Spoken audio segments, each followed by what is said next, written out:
Hi, my name is Steve Ohms, and I work at Jackson's Steakhouse in Pensacola, Florida. My job here is the general manager, and to describe a typical day, I like to start from the beginning. Usually I'm the first one in the morning. Make sure I check the schedule, see who's working for the day, do opening side work for the servers. Again, check the schedule to make sure the staff in the kitchen's here that's supposed to be here. Check phone messages, return any phone calls that I need to make.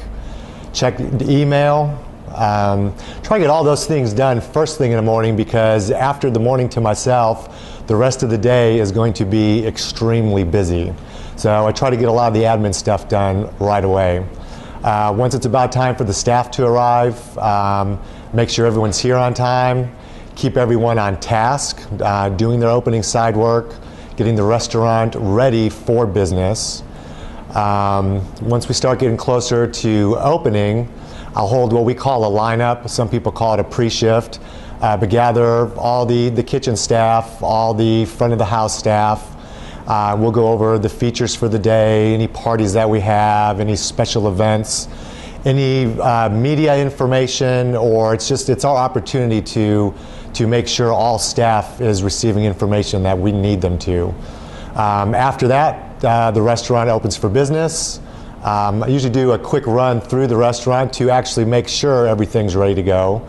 And then from that point forward, my time is about 95% dedicated to checking on guests, touching every table that comes in the restaurant, making sure everyone's having the experience that they're expecting to have, sweeping through the kitchen periodically to make sure that everything's running smoothly back there, that they're not backed up, that the ticket times are good, always watching the quality of food, always watching the servers to make sure they're where they're at when they're supposed to be there. So after doing that, through lunch and dinner, once the day's end comes about, which is usually about 12 hours later, I'll schedule closing assignments for everyone. As the servers finish up with their tables, they'll give me their cash outs, their money that they owe. I have to go through that with them, make sure all their numbers are correct. I'll usually check the kitchen staff to make sure that they're cleaning the way they should be before they leave. Once I've collected all the servers, once the restaurant's closed up and everything is ready to go for the next day, then comes another admin section where I reconcile the bookkeeping, run reports, sales reports, a number of different reports, labor reports, to make sure that everyone had clocked in and clocked out, and that I'm at my budgeted numbers for the day. Again, I'll check emails to answer any late night emails that I need to, and then get myself prepared and organized for the next day. As for the requirements of the job, some of the times for local businesses, smaller businesses, education isn't necessarily required. It's more based on experience. But especially for someone who's looking to work for the larger companies, education is definitely a must. I think the most obvious one are the hospitality programs at a lot of the universities and junior colleges that are available. I think those are a must. Also, it would be very beneficial to have a business degree. There's an incredible amount of math that's involved, and budget process making, and spreadsheets, money accounting. All those things are necessary to the position in order to run a very efficient business. The best thing that I like about the job that I have, first of all, I have to say that you really have to like people, because that's what you're going to deal with through your whole career. You're dealing with people. And it's just the most gratifying for guests to come in for a special occasion. You provide great food, great service, a wonderful experience, you go down in that person's memory. You are part of their memories. They look back and say, gosh, remember that dinner that we had? Wasn't that a wonderful, didn't we have a wonderful time? So that's the personal gratification that I get out of it. The other upside to that is those people are going to come back again and again, which is A, good for business. B, is you suddenly have friends from all over the country. People fly in, fly all the time. So you get to meet people all over the world that when they come through the door and they say, Steve, it's good to see you again, that just gives you a really good feeling. The other best part that keeps me in the business is working for a good company that really cares about the quality of their food and cares about their employees.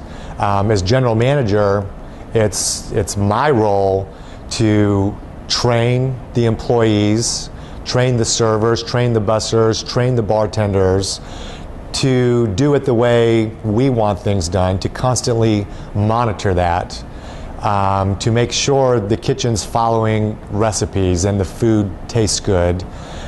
When all those things happen, which is my responsibility to make them happen, when all of those things come together, a beautiful product is given to the guest that comes in, and you establish a name for yourself.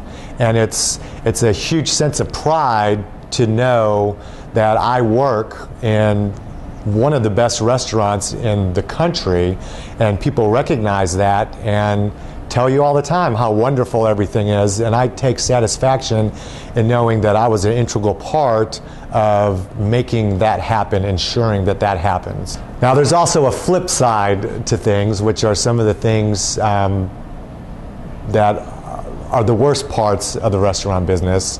I would say, first and foremost, it's long hours. You do eventually get used to the long hours. I mean, it's not out of the question to work a 12, 13, 14-hour day. Not commonplace. 12 hours could be, it's usually a regular schedule. But the part that is hard to get used to is you're going to be working every single holiday, Christmas, New Year's Eve, probably New Year's Day, Mother's Day, Easter. You work them all. That's what you do. You have to feed people on those occasions, and that just kind of gets tiring after a while, not being with your family. But people who do come in are very appreciative, so again, there's another plus with that. The other side of it, another part, is being the big boss, the general manager. There's no one else to go to. You kind of stand there by yourself.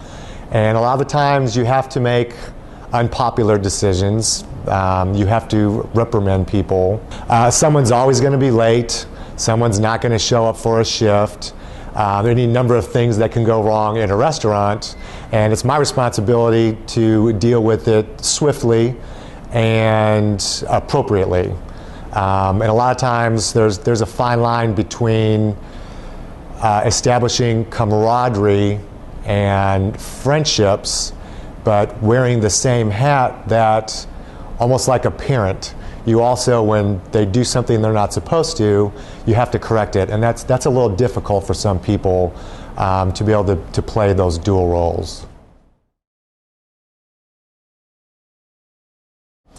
Some words of advice that I would have if you think that you are interested in being a general manager or getting into restaurant management. A, get a job at a restaurant first. No one's probably going to hire you as a manager right off the street with no experience. Take a bussing job. Take a serving position. Keep your eyes open to what happens in the restaurant and watch the managers, see what they do. Secondly, if you are already enrolled in school, most of the hospitality courses require that you do an internship. When you're applying for your internships, please make sure that you are assisting the manager in manager responsibilities, and that you're going to have an active role managing during your internship. In addition to your internship, make sure you focus on business, math, and accounting classes as well, and I think you'll be good to go.